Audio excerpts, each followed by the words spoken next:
The 500 peso is suitable for Noche Buena. Black Friday candle lighting protest in Cebu. An 82-year-old grandfather in Zamboanga del Sur, his tongue was cut off while sleeping. And sleep heals our bodies.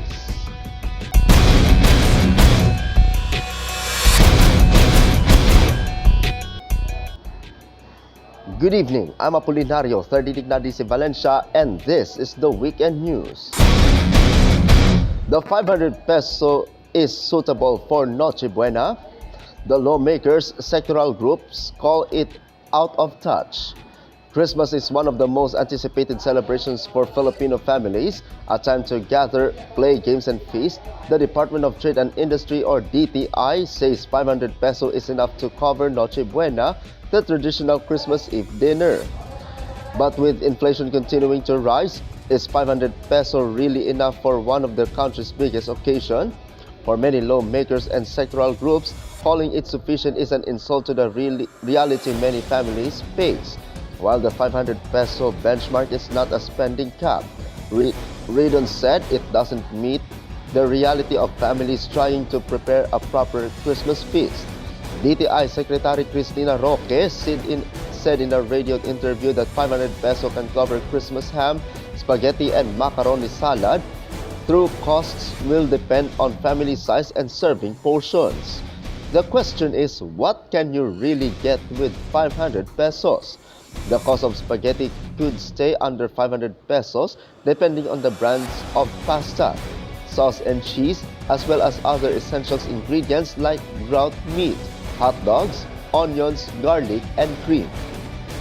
According to the DTI price guide, 1 kilogram of pasta can cost up to 116 pesos, tomato sauce up to 108 pesos and 25 centavos, and a pack of cheddar cheese over 100 pesos.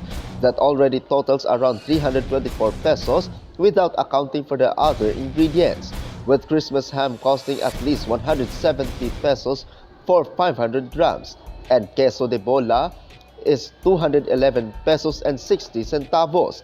Fitting a full holiday meal under 500 peso would mean skimping on portions and taste, potentially dampening family celebrations.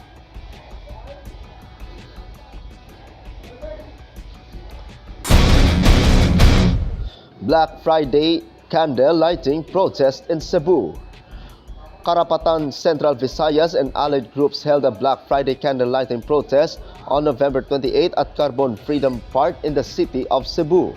Participants commemorated the 8th anniversary of the killings of Elis Nene Badayos and Eleuterio Moises and highlighted ongoing threats to women human rights defenders. Protesters also lit candles for victims of corruption and voiced opposition to former President Rodrigo Duterte's possible interim release for the International Criminal Court, where he faces charges over alleged crimes against humanity in his war on drugs. Rallyists invited the public to join the November 30 Bonifacio Day mobilization activities.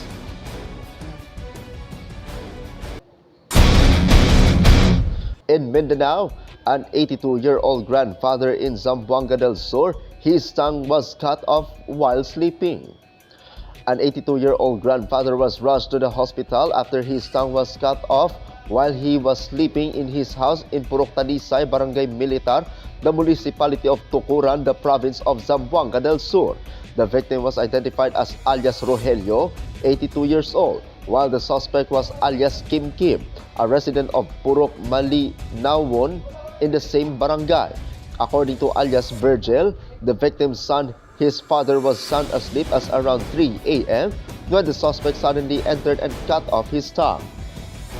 It was also said that the suspect allegedly had a mental problem, which is why he committed the crime. It was also learned that he even tried to kill the victim but was stopped after another person in the house woke up. The suspect fled after the incident but was immediately arrested in the hot pursuit operation conducted by the police.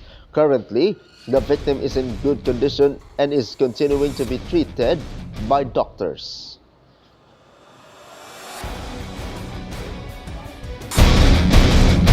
In the other news, Sandara Parks proudly Pinoy Heart. or proudly Pusong Pinoy. South Korean star Sandara Park showed off her P-pop set and Mindanao-inspired costume.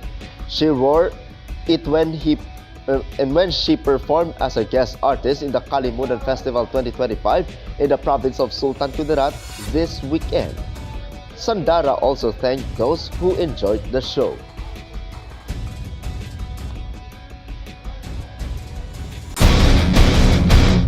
And our health news, the sleep heals our bodies.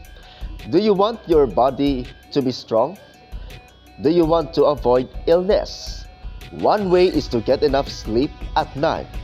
These are the findings of experts about sleep. Sleep from 11 p.m. to 3 a.m. is very important. This is the time when our liver and whole body are healed. Sleep for 8 hours every day from 10 p.m. to 6 a.m. If you are not sleepy anymore, you can just lie down in bed and rest. It is also relaxing. The elders are right. You should go to bed early, and you should also wake up early.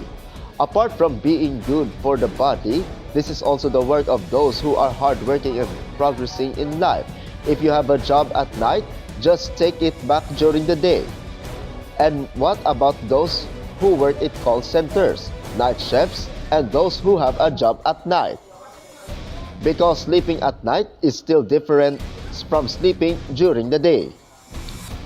To recover from sleep, make your room dark, cover the windows, and try to sleep for 7 to 8 hours to recover from staying up late at night. If you are lacking sleep, take a nap in the afternoon to fill the 8 hours of sleep you need. When you are sleepy, go to sleep. Sleepiness is a signal that the body wants to rest. Let's listen to our bodies and rest. Also, do not exceed 10 hours of sleep. There is also a study that says that too much sleep is bad and you may already be sick. Adjust your sleep to your age. When we are under 20 years old, we can sleep for 9 to 10 hours. But when we reach the age of 30 and 40, sleep is shorter at 7 to 8 hours. And when we are over 60 to 70 years old, sleep becomes only 6 hours. Even now, our body still needs the strength and vitality that only sleep can provide.